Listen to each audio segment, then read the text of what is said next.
that I'm just checking in on you. I'm checking in on you just because I care. Okay? In this time when everybody else is just thinking about themselves and their issues, I'm the person that cares about everybody else, and now I'm going to tell you about it because that's what the world is about now. The world is not about trying to go out and you don't do a good thing unless everybody knows you did a good thing. Here's me helping an old lady across the street. Hang on, Granny. Look into my phone while I take a selfie of what a good person I am. And then I hashtag it humble. Just had the most amazing experience helping an old person across the street, which I documented on my smartphone. Hashtag humbled. Hashtag learn from your elders. The Laugh Factory in Long Beach got looted last night. Oh, God, I can't imagine how many puppets they took. Is there puppets in the Laugh Factory in There's Long these Beach? giant, creepy fucking mannequins. That place is, I love that place. I love performing there. But some of Jamie's decor. One of my favorite things to do in this business is shit on Jamie Masada. He knows I love him. Buddy. Bill Burr. Black Lives Matter, buddy. Don't burn down my club. Yes, please, buddy. This business has always been weird like that. There's always been that's people. why you're the king, dude, because you got outside of it, but you're totally in it, and they can't get you. They can't get you. I'm piling up some stories here, being in the Matrix. I won't get into them, but it's the same. It's just the same old.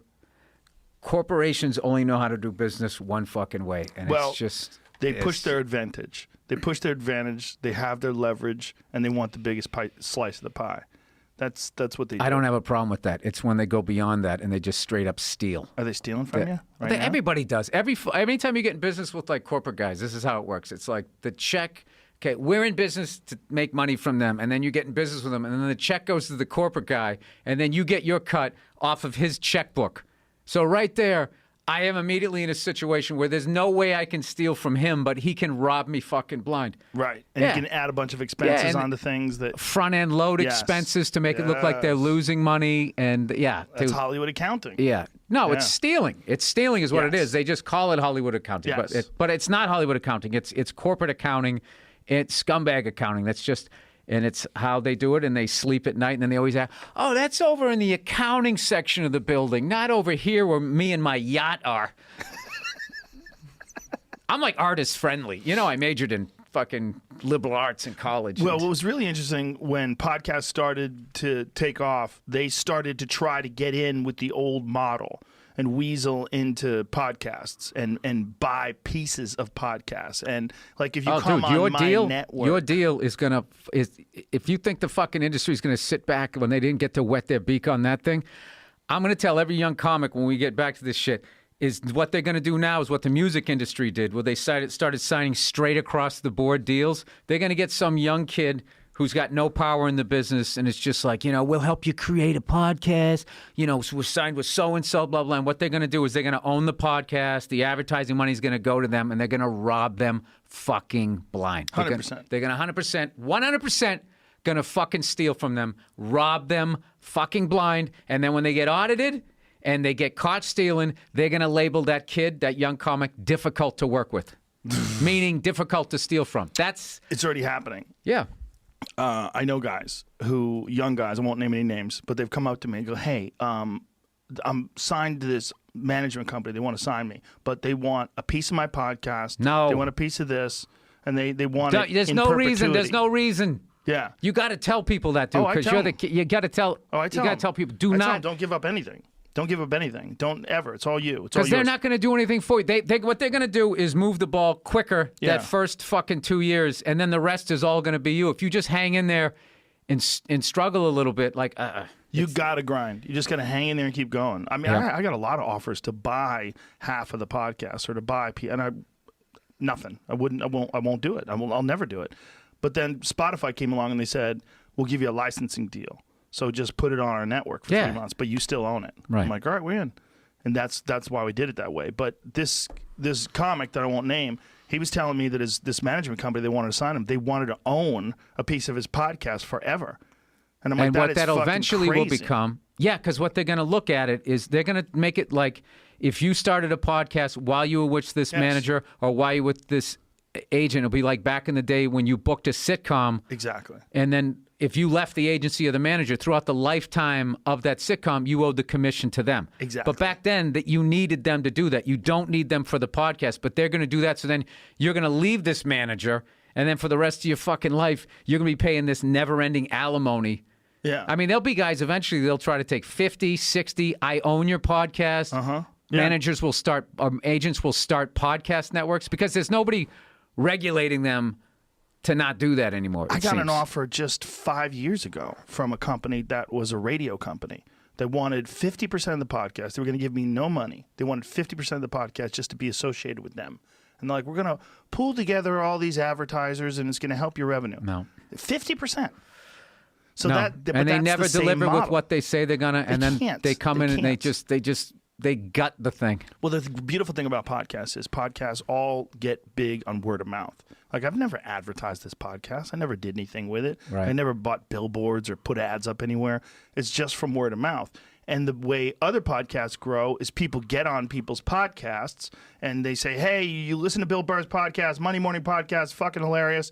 And then it just Right. grows But I think from it's the people job promoting. of people making money in podcasting to let new podcasters know: do not sign those deals ever. Yes. Do not let the fox into the henhouse because they're going to fucking rob you blind. And They you don't need 'em. And I saw this documentary one time on this heavy metal band Anvil. Right, this crazy thing about this band that just was around forever and never quite made it. And there was I think it was that one. It's one of those ones about an old like metal band from the '80s. And this guy said like the truest shit ever when he was talking about the music business. And this goes straight across podcasts and everything. He goes, "You're better to own something 100% and only sell 20,000 copies than you are to not own it at all and sell 20 million. Like you're literally going to make more if you just sell 20. Isn't that crazy? Yeah, no, they're fuck. And then another thing that they do, oh my God, dude. Another thing that they do is then all the people that they lose on, they dump that on you. Yes. Yes. Like I remember one time, I forget what I was with this network and I had a CD that was already made. I already made it and I just wanted them to put it out on their label. And they wanted to own the CD. And I was like, no, I'm not. No, I don't want you to own it. I just need you to like distribute it. I need you as a distributor. And the guy said to me, he goes, well, ownership shouldn't be that big a deal for you. It should be about exposure. I said, all right, well, let me ask you this. If ownership shouldn't be that big a deal to me, why is it such a big deal to you? And he started like stammering. And then he basically said, well, we get in business with something. He named a couple other comics whose CDs didn't sell. And we have to recoup those losses. It's like, that ain't my fault. That's hilarious. I could have told you not to sign that fucking jerk off. What is your... It's not my fault you didn't do the fucking work. So that's the way... I had another one time I signed with... This is back when I made like CDs and I did one and I had a 60-40. I was getting 60 and they were getting 40.